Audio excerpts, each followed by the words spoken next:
আজকে তোমাদের ৭৬তম জন্মদিন, তোমার লজ্জা হয় না? তোমার শরম হয় না?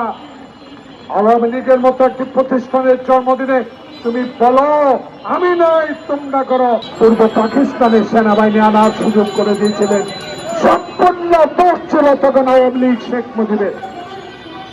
তাই আজকে এই কথাগুলো বলা এই জন্য, প্রেসিডেন্ট জিয়াউর রহমান বাংলাদেশে যখন ৭৫-এর পরবর্তীতে ক্ষমতা আসলেন, ক্ষমতা গ্রহণ করলেন, উনি নিজে নয়, এমন এক ব্যক্তিকে ক্ষমতায় বসানো হয়েছে সিপাহী জনতার বিপ্লবের মধ্য দিয়ে। যেই জনতা ট্যাঙ্কের উপরে দাঁড়িয়ে সিপাহীদের সাথে স্লোগান দিয়েছিল, জিয়া তুমি মরো নাই, জিয়া তুমি বাংলাদেশে আছো, জিয়া তোমাকে আমরা চাই। সেই জিয়ার দল বাংলাদেশ জাতীয়তাবাদী দলকে ১৬ বছর এই বাংলাদেশে নিঃশেষ করে দেওয়ার যে চক্রান্ত হাসিনা করেছিল, তুমিও তোমার বাবার মতো ভুল পদক্ষেপ নেওয়ার কারণে আজকে বাংলাদেশ থেকে বিদায় নিয়ে তুমি একটি বড় দেশে আজকে তুমি আশ্রয় নিয়েছ। তোমার যদি বুকে সাহস থাকতো, সেদিন তুমি সারেন্ডার করে গ্রেপ্তার হয়ে আজকে তোমাদের ৭৬তম জন্মদিন, তোমার লজ্জা হয় না? তোমার শরম হয় না? আওয়ামী লীগের মতো একটি প্রতিষ্ঠানের জন্মদিনে তুমি বলো আমি নাই তোমরা করো। তোমার সেই লজ্জা যদি থাকতো, তাহলে বাংলাদেশ জাতীয়তাবাদী দল, জিয়ার দল, যিনি স্বাধীনতা ঘোষণা করে বাংলাদেশে বহুদলীয় গণতন্ত্র প্রতিষ্ঠা করেছিলেন, সেই জিয়াউর রহমানের নাম এবং জিয়াউর রহমানের দলকে নিঃশেষ করে দিত না।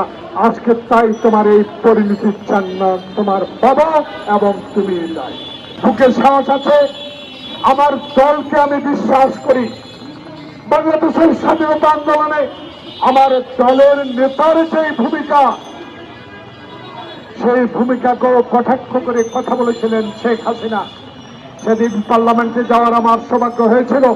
সেদিন আব্দুল হামিদ সাহেব স্পিকার ছিলেন। আমার সামনে আমার সেই নেত্রী, যেই নেত্রী বাংলাদেশে আপসী নেতৃত্ব লাভ করেছিলেন, তার সংগ্রামের কারণে, তার সততার কারণে সেদিন তাকে সামনে রেখে বলেছিলাম, আব্দুল হামিদ সাহেব কথা বলতে দেন, শুধু শেখ হাসিনার কথা শুনে বাংলাদেশকে ধ্বংস করে দিবেন না। কারণ শেখ হাসিনা সম্পূর্ণ আমাদের পার্শ্ববর্তী যারা বন্ধু বলে আমাদের ভাবে, সেই ভারতীয়দের নির্দেশেই বাংলাদেশি রাজনীতি করে। যেই ভারতে ৭১ সালে স্বাধীনতার পর প্রথম একজন মুক্তিযোদ্ধাকে জেলে নিয়েছিল মেজর জলিল। তার প্রতিবাদ ছিল আমার অস্ত্র এখানেই থাকবে, আমার গার্মেন্টসের মেশিন এখানেই থাকবে, আমার সমস্ত কিছু তুমি লুট করে নিয়ে যাবা, এটা আমি হতে দিব না। সেদিন শেখ মুজিবুর রহমান সাহেব আপনার শাসন আমলেই মেজর জলিলকে কারাবরণ করতে হয়েছে। এইসব কথা ইতিহাস, এই ইতিহাস কোনোদিনও খণ্ডিত হবে না। কারণ যে ইতিহাস এখনো বলে শেখ মুজিব আমার ডানে চোর বামে চোর, শুতে গেলেই চোর, ব্যাংক ডাকাতের ইতিহাস এদেশের মানুষ ভুলবে না। এদেশের মানুষ আপনার বাবার ১ মিনিটে গণতন্ত্র হত্যার কথাও ভুলবে না। তাই আজকে আপনার এই অবস্থা, ভারতে বসে আজকে আপনার জন্মদিনে আপনাকে বলতে হয় আপনারা করেন, আমি আছি।